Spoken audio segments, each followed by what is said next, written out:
Ohms classes, आपके career का सच्चा पथ प्रदर्शक, a premier institute for IIT, AIIMS 11th and 12th।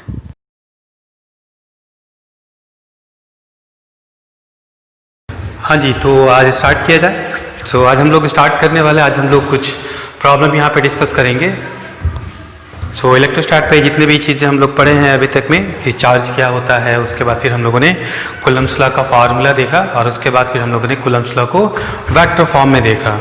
उसके बाद फिर हम लोगों ने कुछ डाइलेक्ट्रिक के प्रॉपर्टीज़ भी देखे थे कि डाइलेक्ट्रिक को यदि हम दो चार्ज के बीच में फिलअप करते हैं वहाँ पे उसके जो दो चार्जेस के बीच के जो फोर्सेज हैं वो फोर्सेज आपके कैसे चेंज करते हैं, उसका जो फोर्स का वैल्यू है वो फोर्स का वैल्यू कैसे चेंज करता है। ये सारे डिस्कशन जो है हमारे पीछे के क्लास में हो चुके हैं। यदि आप लोग नहीं देखे हैं और आप लोग नहीं पढ़े हैं तो पीछे के क्लास आप रिवाइज कर लेंगे ना। तो आज हम लोग क्या करेंगे, उन्हीं सारे कॉन्सेप्ट पे बेस्ड हम लोग आज कुछ सवाल करेंगे।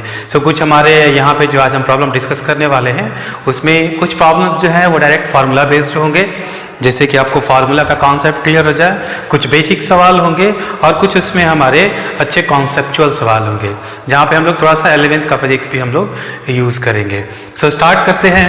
आज का पहला सवाल जो है कल हम लोगों ने एक प्रॉब्लम डिस्कस किया था, आज हम लोग प्रॉब्लम नंबर 2 से डिस्कशन स्टार्ट करेंगे। मैं प्रॉब्लम को रीड करूँगा। जो हमारा प्रॉब्लम नंबर 2 है, प्रॉब्लम नंबर 2 मैं पढ़ रहा हूँ, आप साथ साथ में इसको लिख भी सकते हैं। A polythene piece rubbed with wool is found to have negative charge of 3.2 into 10 to the power minus 7 coulomb. Q is equal to 3.7 into 10 to the power, not 3.7, this is 3.2 into 10 to the power minus 7 coulomb. A polythene piece rubbed with wool is found to have negative charge of 3.2 into 10 to the power minus 7 coulomb. Let's say this is the polythene and this is wool. Wool and polythene. A polythene piece rubbed with wool is found to have negative charge. इस पे negative charge आ गया. Q and this is going to be negatively charged. This is going to be minus 3.2 into 10 to the power minus 7 coulomb. अब इसमें पहला सवाल क्या पूछा है? पहला सवाल पूछा है estimate the number of electrons transferred from wool to polythene. बोला कि अब इसमें बतलाओ कि इस wool से इस पॉलीथीन में कितने इलेक्ट्रॉन ट्रांसफर हुए। जो इलेक्ट्रॉन का ट्रांसफर हुआ वो कितना इलेक्ट्रॉन का ट्रांसफर हुआ। तो इसको हम लोग कैसे कैलकुलेट करेंगे? सिंपल सा है, इस पे जितना भी चार्ज है, मान लिया कि यहाँ से वुल ने इस पॉलीथीन को n इलेक्ट्रॉन ट्रांसफर किया, इस पे टोटल चार्ज कितना आ जाएगा? The total charge Q is equal to n into E, क्योंकि एक इलेक्ट्रॉन के पास जो चार्ज है वो E होता है। हमने मान लिया कि वुल से जो नंबर ऑफ इलेक्ट्रॉन जो ट्रांसफर हुए हैं वो n हो गए। हमारे पास टोटल कितने चार्ज आपका इस बॉडी पे इंड्यूस हुआ? Q is equal to Ne, है ना। Q is equal to Ne, और ये चार्ज जो है ये चार्ज किसके बराबर है? 3.2 into 10 to the power minus 7। तो इसमें ज़्यादा कुछ करना नहीं है। Just put the value 3.2 into 10 to the power minus 7 is equal to n into 1.6 into 10 to the power minus 19 coulomb, and this gives n is equal to 3.2 into 10 to the power minus 7 divided by 1.6 into 10 to the power minus 90. This is going to be 2 into 10 to the power 12 electrons. कहने का मतलब है कि जो total electrons जो transfer हुए हैं वो टोटल इलेक्ट्रॉन्स कितने ट्रांसफर हुए हैं? 2 into 10 to the power 12 electrons का ट्रांसफर हुआ है। मतलब वूल ने पॉलीथीन को कितना इलेक्ट्रॉन ट्रांसफर किया? 2 into 10 to the power 12। अब इसमें पार्ट बी क्या है? इसमें दूसरा सवाल पूछा है is there a transfer of mass from wool to polythene. बोल रहा है कि क्या यहाँ पे कोई मास का ट्रांसफर होगा वूल से पॉलीथीन की तरफ? आंसर होगा यस, बिकॉज किसी भी जो भी इलेक्ट्रॉन है इलेक्ट्रॉन के पास अपना मास है। ये बात हम लोग देखे भी थे। यहाँ से जो टोटल मास का ट्रांसफर होगा वो मास का ट्रांसफर कितना होगा? यहाँ पे टोटल इलेक्ट्रॉन का ट्रांसफर हुआ है 2 into 10 to the power 12 electrons का ट्रांसफर हुआ है, और एक इलेक्ट्रॉन का मास हम लोग जानते हैं। टोटल मास हम लोग ट्रांसफर कैसे निकाल लेंगे? लिखेंगे delta m the mass transfer is equal to n into m, है ना. सो n का वैल्यू हमारे पास कितना है, 2 into 10 to the power 12, and the mass is going to be, the electronic mass is going to be 9.1 into 10 to the power minus 31 kg. और इसको यदि हम कैलकुलेट करें सो इसका जो वैल्यू आएगा वो आएगा 18.2 into 10 to the power minus 19 kg. सो कहने का मतलब है कि इतना मास जो है वो हमारा वुल जो है वो ट्रांसफर करेगा पॉलीथीन को. सो ये था हमारा प्रॉब्लम नंबर 2. अगला सवाल देखेंगे. अगला भी सिंपल है, सभी बेसिक सवाल हम लोग लेके चलेंगे. Problem number 3. सो ये सवाल क्या है आपका, calculate the force between two charges of 2 coulomb each. Calculate the force between two charges of 2 coulomb each separated by 2 meter in vacuum. So बोल रहा है कि हमारे पास दो चार्जेस हैं और दोनों चार्ज कितने हैं, 2 coulomb and they are going to be separated by 2 meter or they are separated by 2 meter in vacuum. So what is the force between them? So इन दोनों के बीच में फोर्स क्या, तो डायरेक्ट फार्मूला बेस्ड है, so इसमें ज़्यादा कुछ है नहीं. So F is equal to K Q1 Q2 by R square. If I am going to put the value 9 into 10 to the power 9, so 2 into 2 by, it's a 2 meter SI unit, so 2 whole square. So this is going to be equal to, so 2 to the 4, 4 cancel, so this is going to be 9 into 10 to the power 9 Newton. काफ़ी simple है. तो direct formula based आपका सवाल था. अगला सवाल देखते हैं. सो अगला जो सवाल है हमारा वो है, a charge of 15 microcoulomb and x microcoulomb are placed 2 meter apart. कुछ इसी टाइप का सवाल है. Problem number 4. a charge of 15 microcoulomb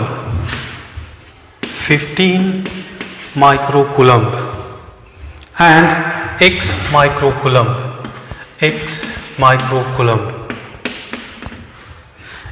microcoulomb are placed again 2 meter apart. They attract each other with a force of 1.5 Newton. इन दोनों के बीच में जो force लग रहा है वो कितना वैल्यू दिया हुआ है, 1.5 Newton. So find the value of x. सो बोल रहा है कि भैया आप इसमें x का वैल्यू निकालिए. क्या करेंगे, सिंपल सा सवाल है, यही वाला कॉपी पेस्ट है. इसमें यहाँ पे हमको f निकालना था, यहाँ पे सब कुछ दिया हुआ था, यहाँ पे f दिया हुआ है, हमसे x पूछ रहा है. सो सेम सवाल है. सो फार्मूला लिखेंगे f is equal to k Q1 Q2 by R square. f का वैल्यू है 1.5 इज इक्वल टू k का वैल्यू हो गया 9 into 10 to the power 9. Q1 का वैल्यू 15 माइक्रोकूलम्ब. सो 15 और माइक्रो का मतलब हो गया 10 to the power minus 6 x microcoulomb. So x into 10 to the power minus 6 divided by the distance is 2 metre, 2 का होल स्क्वायर. अब यहाँ से बस इसको क्या करना है, कैलकुलेट करना है. सो क्या लिखेंगे भैया, x इज इक्वल टू 1.5 into 2 to the 4 divided by 9 into 10 to the power 9 into 15 into 10 to the power minus 12. और इसका यदि हम वैल्यू कैलकुलेट करें सो इसका वैल्यू आया है. So let me put the value.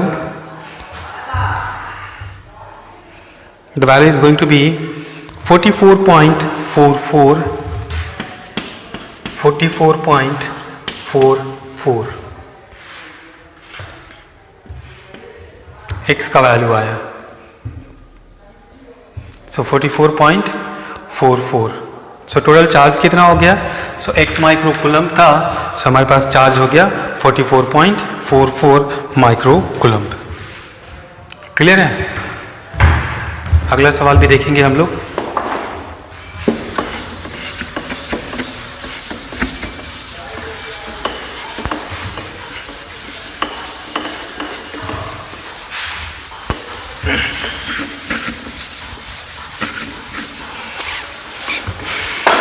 तो आप लोग देख रहे हो सवाल में ज़्यादा कुछ होता नहीं है, सवाल में घबराने की ज़रूरत भी नहीं है, सवाल काफ़ी सिंपल ही होते हैं। सो इसमें सवाल बनाने का कुछ रूल होता है। सबसे पहला जो बात होता है सवाल बनाते समय आपको क्या ध्यान रखना है, read the question very carefully. Question को बहुत ही ध्यान से पढ़ना है, उसके एक एक लाइन को अच्छे से समझना है। उसके बाद होता है ड्रॉ द स्कीमेटिक, मतलब उसका हम लोग को क्या करना है, एक डायग्राम बनाना है, रफ स्केच एक बनाना है। और उसके बाद फिर आप क्या करोगे, उसके बाद होता है कि क्या क्या वैल्यूज़ आपको दिए हैं उसको आप डायग्राम पे इंडिकेट करो या फिर आप साइड में वो सारे वैल्यूज़ लिख लो। उसके बाद अगला स्टेप होता है कि हमसे क्या पूछा जा रहा है उसको हम लोग लिख लेंगे। उसके बाद इन सारी बातों को हम कोरिलेट करने की कोशिश करेंगे with the help of the theory. ये एक स्टैंडर्ड मेथड है किसी भी सवाल को सॉल्व करने का। सो मैं अभी अगला सवाल यहाँ पे बोलता हूँ, इसको आप देखिए, पहले आप ट्राई कीजिए, उसके बाद फिर मैं इसको यहाँ पे बोर्ड पे सॉल्व करूँगा। सो मैं सवाल को रेट करता हूँ। 2 इक्वल पॉइंट चार्जेस, सो पहला लाइन है 2 equal point charges 10 to the power -3 coulomb are placed 1 centimetre apart. So इतने लाइन से हमको क्या मालूम चला कि 2 पॉइंट चार्ज हैं, दोनों का चार्ज जो है हमारा 10 to the power -3 कूलम है और दोनों को 1 सेंटीमीटर की दूरी पे रखा गया है। सो this is what is the problem number 5। सो मैं इसका एक स्कीमेटिक बना लेता हूँ। एक चार्ज ये है, एक चार्ज ये है, इस पे भी चार्ज है हमारा 10 to the power -3 coulomb, 10 to the power -3 coulomb, and they are going to be separated by 1 centimeter. So 2 equal point charges 10 to the power -3 coulomb are placed 1 centimeter apart in medium of dielectric constant K is equal to 5. So इसको हम लोग medium में भी रखते हैं। So K is equal to 5 दिया हुआ है। So इसमें पहला सवाल पूछ रहा है, Find the interaction force between the point charges in vacuum. So पहला सवाल पूछा है कि इन दो चार्ज के बीच में जो इंटरैक्शन फोर्स होगा उसको पहले आप वैक्यूम में निकालिए। तो पहला सवाल है F in vacuum। फिर दूसरा सवाल इसमें क्या पूछा है, सो दूसरा पूछा है net force on any of the charge in medium. Net force on any of the charge in medium, मतलब नेट फोर्स करने का मतलब क्या है कि force in medium we have to calculate. So आप देखोगे कि ये दोनों चीज़ें जो हैं हम लोग पहले डिस्कस कर चुके हैं। सो यदि हम पहले सवाल की बात करें, सो पहला जो हमारा प्रॉब्लम है, पहला पार्ट, सो हमको निकालना है फोर्स इन वैक्यूम। सो हमारे पास फॉर्मूला क्या होता है वैक्यूम में, सो K Q1 Q2 by R square। Just substitute the value, nothing so nothing complicated। So 9 into 10 to the power 9 and put the value of Q1 and Q2, so this is going to be 10 to the power -3 into 10 to the power -3। Be careful while putting the value of the distance between these two charges, 1 centimeter। So try to change, this is in the SI unit, so this is 1 into 10 to the power -2 whole square। If I am going to solve, this is 9 into 3, 3, so 9 into 10 to the power 3 divided by 10 to the power -4, this means 90 Newton। I think I'm wrong, so 9 into 10 to the power 7 Newton। So this is what is the value of force, 9 into 10 to the power 7 Newton. अब यहाँ से यदि हम अपने पुराने वाले concept को use करें और निकालना चाहें कि अच्छा मीडियम में जो हमारा जो फोर्स होता है वो कितना होगा, सो हम लोगों ने कॉन्सेप्ट क्या देखा था, so force in any medium is equal to force in the vacuum divided by the dielectric constant. So हम लोग वहाँ पे सिंबल यूज़ करते थे एप्सिलॉन आर, यहाँ पे सवाल में दिया है K। सो इसका वैल्यू हम लोग क्या लिखेंगे, so let's solve, this is K prime. So F B हमारे पास है 9 into 10 to the power 7 newton and K का वैल्यू हमको दिया हुआ है 5, so this is 5। So 1.8 into 10 to the power 7 newton, this is what is the answer. So काफ़ी simple होता है सवाल। सवाल को यदि आप ढंग से पढ़ोगे और पीछे जो भी हमारे कॉन्सेप्ट पढ़ाए गए हैं उनको अच्छे से यहाँ पे कोरिलेट करोगे, सो सारी बातें आपको क्लियर हो जाएंगी, है ना। अगला सवाल देखते हैं। जब ये सारे बेसिक सवाल चल रहे हैं, फॉर्मूला बेस्ड सवाल चल रहे हैं, ताकि आप लोग को फॉर्मूला भी याद हो जाए, फॉर्मूला पे वैल्यूज हम लोग कैसे सब्स्टिट्यूट करते हैं वो भी आपको क्लियर हो जाए, फिर आगे हम लोग कुछ अच्छे क्वेश्चंस की तरफ मूव करेंगे। सो अगला सवाल हम लोग देखते हैं। So problem number 6। Problem number 6। सो अगला जो प्रॉब्लम है मैं फिर से रीड करता हूँ। How many electrons must be given to a neutral body so that it could acquire a charge of 4 picocoulomb. So बोल रहा है कि how many electrons must be given to a neutral body. So this is a neutral body. इसको हम electron transfer कर रहे हैं। So how many electrons, let's assume that the number of electrons is n। सो हमने n electron transfer कर दिया, तो total charge transferred is ne. So how many electrons must be given to a neutral body so that it could acquire a charge of 4 picocoulomb. So बोल रहा है कि इस पे चार्ज कितना हो जाए, 4 picocoulomb. अब ये picocoulomb क्या होता है? तो पिको का मतलब होता है 10 to the power minus 12। इसको आप लोगों ने एटॉमिक स्ट्रक्चर में पढ़ा होगा।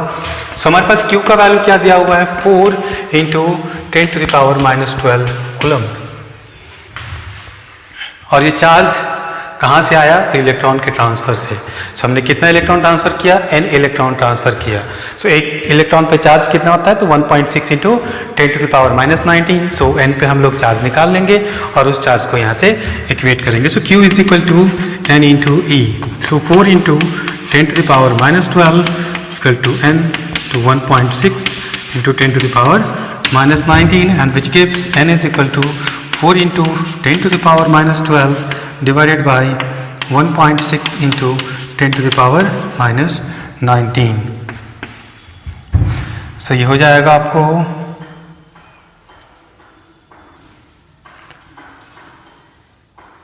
2.5। यदि हम कैलकुलेट करें, so 2.5 into 10 to the power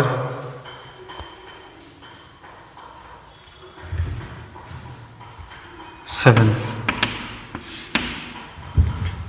so 2.5 into 10 to the power 7 electrons. So इतने इलेक्ट्रॉन का ट्रांसफर हमको करने से ये जो बॉडी है इस पे कितना चार्ज आ जाएगा, 4 पिकोकुलम्ब का चार्ज इस पे आ जाएगा। काफ़ी स्ट्रेट फॉरवर्ड सवाल है ना। सो अगला प्रॉब्लम है हमारा प्रॉब्लम नंबर 7। सो अगला सवाल हम लोग देखते हैं। सो सवाल है, what is the value of the charge. अगला सवाल जो है मैं फिर से रीड करता हूँ। What is the value of charge on a body if it has an excess of 1.5 into 10 to the power 7 electrons? बोल रहा है, अब क्या उल्टा सवाल पूछा है। सवाल को अच्छे से ध्यान से पढ़िए। What is the value of charge on a body, मतलब बॉडी पे कितना चार्ज होगा। If it has an excess of 1.5 into 10 to the power 7 electrons, यदि उसके पास इतने इलेक्ट्रॉन्स जो हैं वो एक्सेस हों। सो कितने इलेक्ट्रॉन एक्सेस हो, मतलब n का वैल्यू आपको दिया हुआ है। So 1.5 into 10 to the power 7 electrons. So इतना एक्सेस इलेक्ट्रॉन्स, तो बोल रहा है कि बॉडी पे कितना चार्ज है। तो स्ट्रेट फॉरवर्ड है, इसमें ज़्यादा कुछ है नहीं। So q is equal to direct लिखेंगे ne, and this is going to be 1.5 into 10 to the power 7 into 1.6 into 10 to the power minus 19 coulomb. If you are going to calculate this value, so this value becomes 2.4 into 10 to the power minus 12 coulomb, means 2.4 picocoulomb.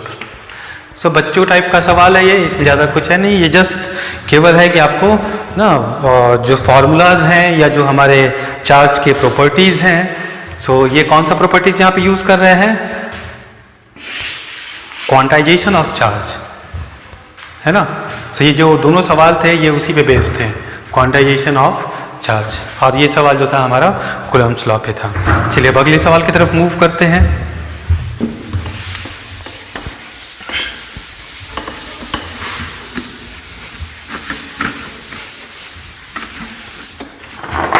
So problem number 8।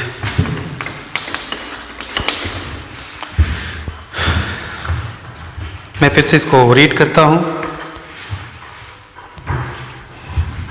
When 10 to the power 22 electrons are removed from a neutral metal, so what is the charge on the sphere? Same सवाल है, यही वाला सवाल है। So मैं केवल diagram बना लेता हूँ, आप खुद से इसको सॉल्व कर लेना। So कोई एक न्यूट्रल बॉडी है, so when 10 to the power 22 electrons are removed, यहाँ से बाहर निकाला जा रहा है कितना electron? 10 to the power 22 electrons are removed from a neutral metal. So what is the charge on the sphere? So सबसे पहले एक और यहाँ पे मैं बात यहाँ पे मेंशन कर दूंगा कि हमने पीछे की क्लास में ही पढ़ा हुआ, तो मैं थोड़ा सा थ्योरी को फिर से रिवाइज करवा देता हूँ। यहाँ से इलेक्ट्रॉन को बाहर निकालेंगे तो यहाँ पे किसका एक्सेस हो जाएगा? प्रोटॉन एक्सेस हो जाएगा, तो ये बॉडी हमारा पॉजिटिवली चार्ज हो गया। यहाँ पे आप इस केस में देखोगे तो इलेक्ट्रॉन इसको ट्रांसफर कर रहे हैं, सो बॉडी को हम इलेक्ट्रॉन प्रोवाइड करें तो ये वाला बॉडी हमारा कैसा चार्ज हो जाएगा? Negatively charge.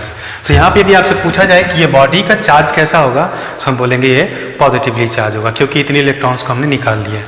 सो अब इस पे चार्ज को कैसे लिखेंगे? So Q is equal to again N E, so N is equal to 10 to the power 22 दिया हुआ है, E का वैल्यू आपको पता है, so this is going to be 1.6 to 10 to the power 3 coulomb. So इतना चार्ज जो है वो आपका यहाँ पे हो जाएगा यदि 10 to the power 22 इलेक्ट्रॉन्स को हम लोग यहाँ से निकाल लें। सो काफ़ी छोटा छोटा सवाल है। प्रॉब्लम नंबर 9, अगला सवाल देखते हैं। सो कैलकुलेट, अगला सवाल लिखेंगे, calculate the coulomb force between two alpha particles separated by a distance of 3.2 into 10 to the power 15 metre. So मैं इस सवाल को यहाँ पे बनाता हूँ।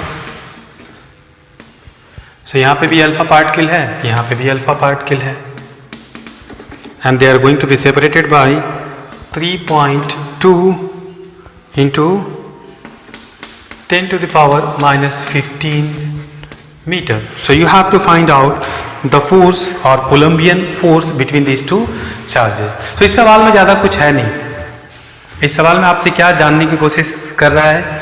इसमें बस ये जानने की कोशिश कर रहा है कि क्या आप इस अल्फा के बारे में जानते हैं, इस अल्फा पे कितना चार्ज होता है। मतलब यहाँ पे यदि मैं एक अल्फा पार्टिकल रख लूँ, सो इसका डायरेक्ट कहने का मतलब है कि यहाँ पे कितना चार्ज है, ये नॉलेज आपको होना चाहिए कि यदि आप एक अल्फा पार्टिकल को रख देते हो, सो अल्फा पार्टिकल पे कितना चार्ज होता है। बस इतना ही इन्फॉर्मेशन इसको इसमें चाहिए, बाकी तो वही है K Q1 Q2 by R square.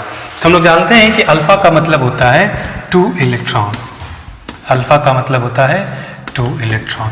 यदि ये अब नॉलेज हो गया, ये इन्फॉर्मेशन आपको मिल गया, तो अब इसमें है क्या, उसके बाद फिर हम लोग डायरेक्ट फार्मूला लिखेंगे भैया, F is equal to K Q1 Q2 by R square, है ना, एक ही वाला काम।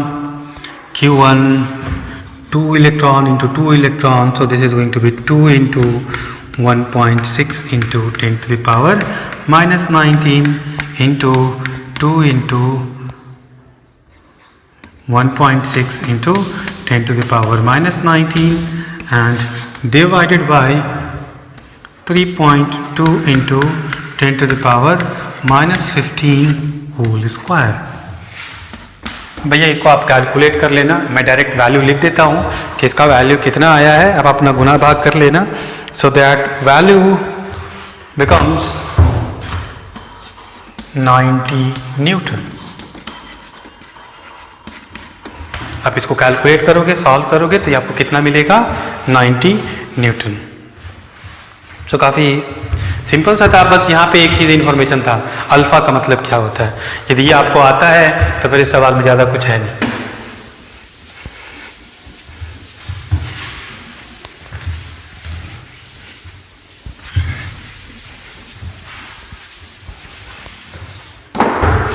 सो अगला प्रॉब्लम देखते हैं हम लोग। सो प्रॉब्लम नंबर 10 है ना। So problem number 10। सो अगला प्रॉब्लम मैं फिर से रीड करता हूँ, अच्छे से ध्यान से सुनिएगा, हो सके तो लिख लीजिए, अच्छा क्वेश्चन है ये। Consider two identical spheres, consider two identical spheres P and Q with charge Q on each, with charge Q on small q on each, A third sphere are of the same size. The third sphere are of the same size, but uncharged is successively brought in contact with the two spheres. What is the new force of repulsion between P and Q? What is the new force of repulsion between P and Q?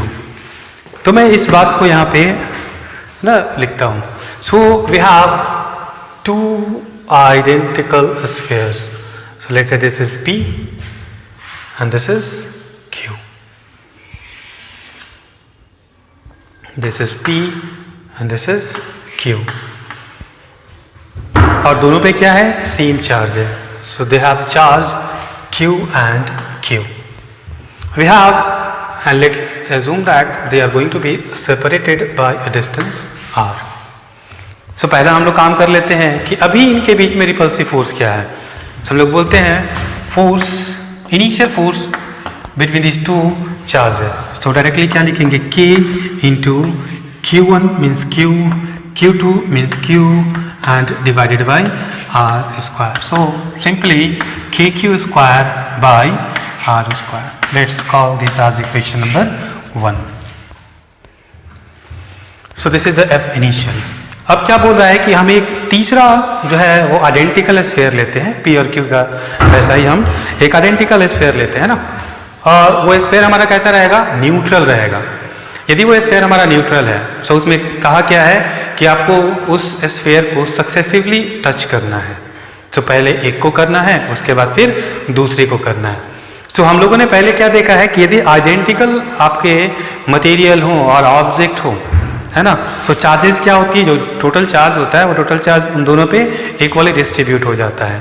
सो मैं पहले P को, और यहाँ पे मैं एक और यहाँ पे मैं इस एक्सपेरिमेंट को करता हूँ. सो ये हमारा यहाँ पे P है और इसके साथ हमने टच किया किसको? R को. P पे कितना चार्ज था? Q. इस पे कितना चार्ज था? 0. सो टोटल चार्ज इस सिस्टम पे कितना है हमारा? Q plus 0 is equal to Q, है ना. अब चूंकि दोनों आइडेंटिकल हैं तो दोनों क्या करेंगे? इक्वली इसको डिवाइड कर लेंगे. सो दोनों आधा आधा कर लेंगे. So the charge is going to be Q by 2. So कहने का मतलब है इस पे चार्ज हो गया Q बाई 2, अब हो गया Q बाई 2.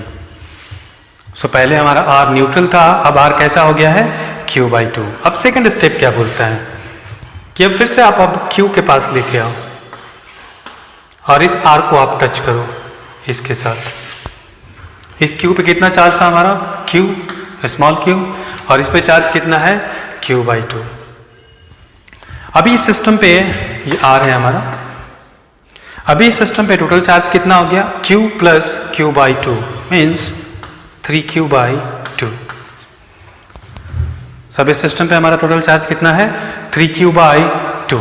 ये दो चार्ज हैं वो आपस में क्या करेंगे? अब इसको, इस पे Q है और इस पे Q बाई 2 है. तो टोटल चार्ज हो गया हमारा 3Q बाई 2.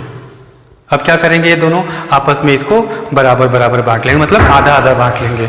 सो इसका आधा का मतलब हो गया half of this. So this is going to be equal to 3Q by 4. इसका मतलब है अब इस पे चार्ज हो गया 3Q बाई 4 और इस पे भी हो गया 3Q बाई 4. अब Q हो गया. सो फाइनल कंडीशन मैं यहाँ पे बना रहा हूँ. सो अब ये P है और ये Q है. P पे चार्ज कितना रह गया? Q by 2. Q पे चार्ज कितना हो गया? 3Q by 4. हम इसका डिस्टेंस चेंज नहीं करेंगे, डिस्टेंस हमारा R ही रहेगा. सो हमने डायग्राम को बना लिया. अब हम फाइनल फोर्स देखते हैं. So final force is equal to K into Q1. Q1 means Q by 2, Q2 3Q by 4 divided by R square. यदि हम इसको देखें सो लिखेंगे 3 by 8 KQ square by R square. तो क्या लिखेंगे? F final is equal to 3/8 of F initial. ये वाला वैल्यू कितना है हमारा F initial, K Q square by are square is F initial, so 3/8 of F initial.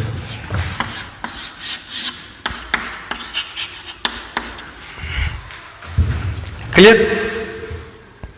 सो ज़्यादा कुछ नहीं है इसमें, जो है वो कॉन्सेप्ट है कि जो हमारा आइडेंटिकल जो ऑब्जेक्ट्स होते हैं, सो आइडेंटिकल ऑब्जेक्ट्स को टच करने पे क्या होता है, चार्ज को, जो टोटल चार्ज सिस्टम का जो टोटल चार्ज होगा उसको आपस में इक्वली डिस्ट्रीब्यूट कर लेते हैं।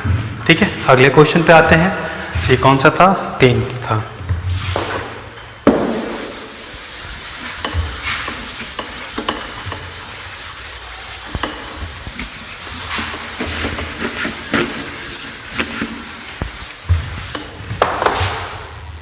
So problem 11। सो अगला सवाल देखते हैं, मैं फिर से उसको रीड करता हूं। Compare the electrostatic force and gravitational force taking 2 protons. तो हमको क्या करना है, हमको कंपेयर करना है ग्रेविटेशनल फोर्स और जो है इलेक्ट्रोस्टैटिक फोर्स। सो इलेक्ट्रोस्टैटिक फोर्स और ग्रेविटेशनल फोर्स को कंपेयर करेंगे। सो किस पार्ट के लिए कंपेयर करना है? 2 प्रोटॉन के लिए। यदि 2 प्रोटॉन्स हैं, तो हमने मान लिया कि जो हमारे पास, तो पहले हम लोग निकालेंगे ग्रेविटेशनल फोर्स, हम लोग पहले कैलकुलेट करते हैं, फिर कंपेयर कर लेंगे। सो ग्रेविटेशनल फोर्स, यदि यहाँ पे हमारा एक प्रोटॉन है और यहाँ पे एक दूसरा प्रोटॉन है, और इन दोनों को हमने, और यहाँ पे हम लिख लेते हैं mass of proton. Mass of proton is mp। So हमारा ग्रेविटेशनल फोर्स क्या लिखेंगे? F gravitational is equal to G mm by are square. So G mp into mp by are square. So this is going to be G mass of proton square by are square. Equation number 1। Gravitation याद है ना? नहीं याद है तो उसको आप जाके ना 11th की बुक में देख लीजिएगा। अब हम लोग निकालते हैं इलेक्ट्रोस्टैटिक फोर्स। इलेक्ट्रोस्टैटिक फोर्स, सो इलेक्ट्रोस्टैटिक फोर्स को क्या लिखेंगे?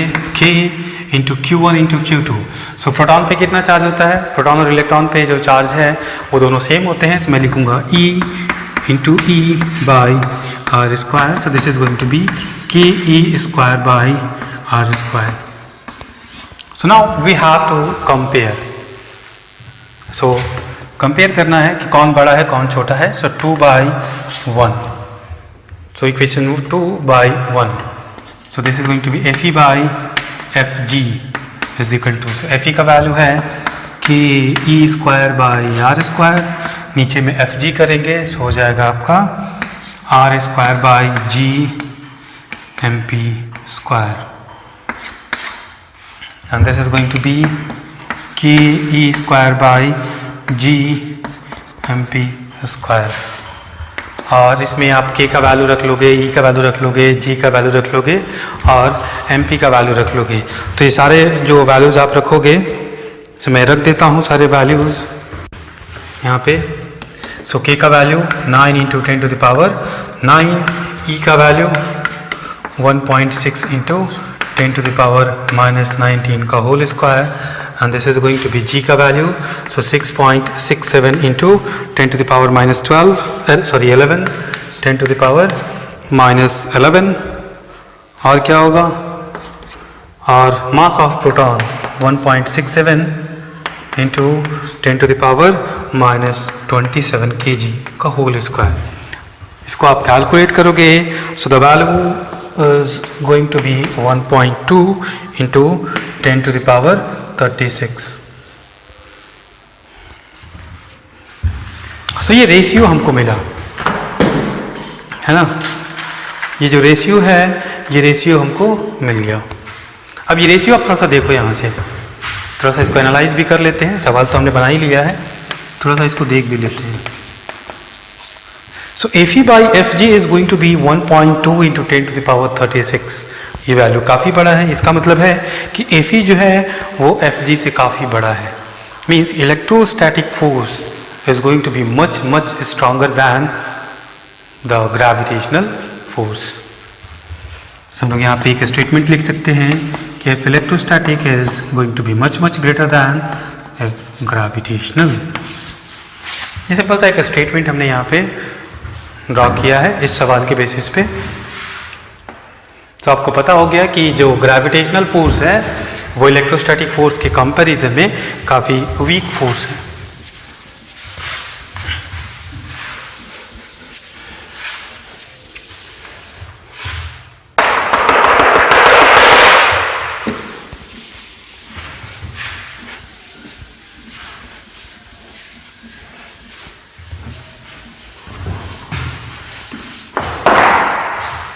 अगला देखते हैं problem number 12।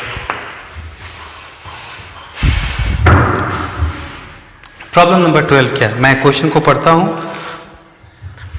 So problem number 12 है a charge capital Q is to be divided on two objects. एक कैपिटल चार्ज Q है, इसको दो ऑब्जेक्ट पे हमको जो है ना इसको क्या करना है, डिवाइड करना है। A charge capital Q is to be divided on two objects. What would be the value of the charges on the two objects so that the force between them can be maximum? So बोल रहा है कि मेरे पास एक charge है capital Q। अब इस charge को हमको let's call this is A and this is B, है ना। इस Q को हमको इसमें और इसमें बांटना है। अब बतलाओ कि कितना कितना हम दोनों स्फीयर को जो है वो चार्ज दें ताकि इनके बीच का जो फोर्स है वो कितना हो जाए, मैक्सिमम हो जाए।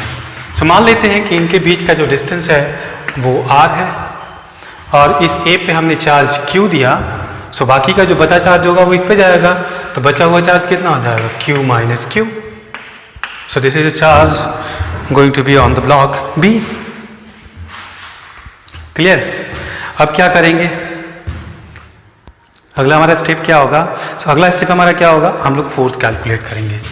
सो फोर्स क्या हो जाएगा, वही वाला formula K into Q1 Q2 by are square. So Q1 means Q capital Q minus Q by are square and this is going to be K by are square Q minus Q square and this is force. So हमने force तो निकाल लिया है ना, और हमसे पूछ रहा है कि आप इस Q का वैल्यू बतलाओ। तो हमारा Q क्या हो गया, variable. We don't know the value of this Q, we have to calculate the value of this Q। तो पूछ रहा है कि आप इस Q का वैल्यू बतलाओ ताकि ये जो फोर्स हो वो मैक्सिमम हो। सो यहाँ पे हम थोड़ा सा मैथमेटिक्स यहाँ पे यूज करेंगे। सो मैथमेटिक्स में हम क्या करते थे, किसी फंक्शन का मैक्सिमम वैल्यू निकालना हो सो उस फंक्शन के मैक्सिमम वैल्यू को निकालने के लिए क्या करते हैं, उसको पहले हम उसका डेरिवेटिव लेते हैं और उस डेरिवेटिव को हम लोग जीरो करते हैं और उसके बाद वहाँ से Q का वैल्यू निकालते हैं और उस Q के वैल्यू पे हम लोग चेक करते हैं कि हमारा जो फोर्स है वो मैक्सिमम है या मिनिमम है। चूंकि यहाँ पे मैक्सिमम पूछ रहा है सो मतलब अनडाउटली हम लोग बोलेंगे कि यहाँ पे जो Q का वैल्यू आएगा उस Q के वैल्यू पे इस फोर्स का वैल्यू जो है वो मैक्सिमम होगा। तो हम लोग स्टेप को थोड़ा सा आगे बढ़ाते हैं। यदि आपको ये बात क्लियर नहीं है तो मैं यहाँ पे थोड़ा सा मैथमेटिक्स वाला पार्ट बोल देता हूँ कि यदि y is equal to F of X आपको दिया हुआ हो, कोई एक फंक्शन दिया हो और y का मैक्सिमम वैल्यू पूछे, तो हमारा फर्स्ट स्टेप होता है we have to calculate dy by dx and put that value is equal to 0 and get the value of x। Let's assume that x1 x2 up to xn by putting this value is equal to 0. So these values are known as the critical values. अब ये जो values हैं ये वैसे values हैं जहाँ पे इस फंक्शन का या तो मैक्सिमम या तो मिनिमम वैल्यू होगा। ये कैसे चेक करेंगे कि किस वैल्यू पे इस फंक्शन का मैक्सिमम वैल्यू होगा और किस वैल्यू पे यहाँ पे इसका मिनिमम वैल्यू होगा। उसके लिए एक और चेक होता है, वो चेक होता है d2y बाई dx2। मतलब इस फंक्शन को हम लोग दोबारा डिफरेंशिएट करते हैं। तो d2y बाई dx2 निकालते हैं और इसका वैल्यू हम x इज इक्वल टू सारे पे निकालते हैं, x1 x2 सब पे अलग अलग निकालेंगे। मैंने यहाँ पे लिख दिया। सो पहले हम x is equal to x1 पे रख के इसका वैल्यू निकालेंगे, फिर x is equal to x2 पे निकालेंगे। यदि ये वैल्यू हमारा पॉजिटिव आ गया, so suppose x is equal to x1 पे हमने ये वैल्यू निकाला और ये वैल्यू हमको पॉजिटिव मिल गया। सो बोलेंगे कि at x is equal to x1 this y has minimum value. At x is equal to x1, y has minimum value. ऐसे ही हम निकालें d2y by dx2 at x is equal to x2 और ये less than 0 आ जाए ये value. so हम लोग बोलेंगे कि at x is equal to x2 y has maximum value। तो ये कुछ तरीका है, ये कुछ मैथमेटिक्स का है। सो इसी कॉन्सेप्ट को हम लोग यहाँ पे यूज करेंगे। So this is the f as a function of a small q। So we have to find out the maximum value of f। So इसका मैक्सिमम वैल्यू को निकालने के लिए हम लोग क्या करेंगे, we have to differentiate this function. So we have to differentiate with respect to what, capital Q और small q। So we have taken the variable as small q। So we are going to differentiate this function with respect to q। सो ds by dq is equal to k by r square. This is the constant and the derivative of q is going to be 1. So this is simply q और q square का differentiation. So this is 2q and we have to substitute this value as equal to 0. So by putting this value we get the value small q is equal to q by 2. So this is the only one value we found. So this is the only one value we found, that q is equal to capital Q by 2. So we have to check whether for this value of a small q this force is maximum or minimum. So to check whether this force is going to be maximum or minimum, we have to find out the double derivative. So if I am going to do that, so let me rub it out.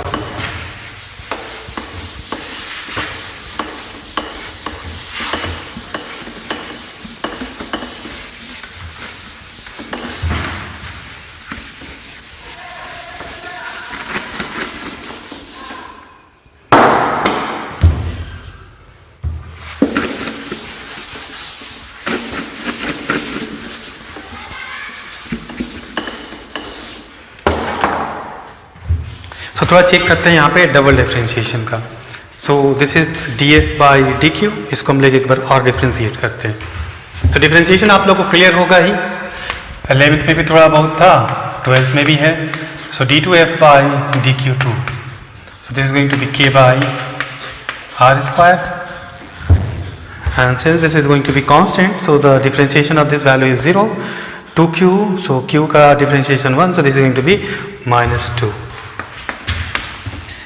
So you can see k is positive, r is positive and this is negative, so this is going to be less than 0. So we got the value d2f by dq2 as a negative and this is negative, so y has the maximum value. इसका मतलब है कि f का जो है वो maximum value कब मिलेगा हमको, so by putting q is equal to q by 2. so थोड़ा थोड़ा हम लोग यहाँ पे maximum value भी निकाल लेते हैं।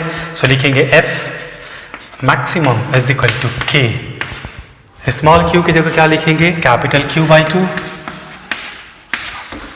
यहाँ पे Q by 2, यहाँ पे Q by 2, so Q minus Q by 2 is equal to Q by 2, मतलब बराबर बराबर दोनों जो है वो बांट लिए।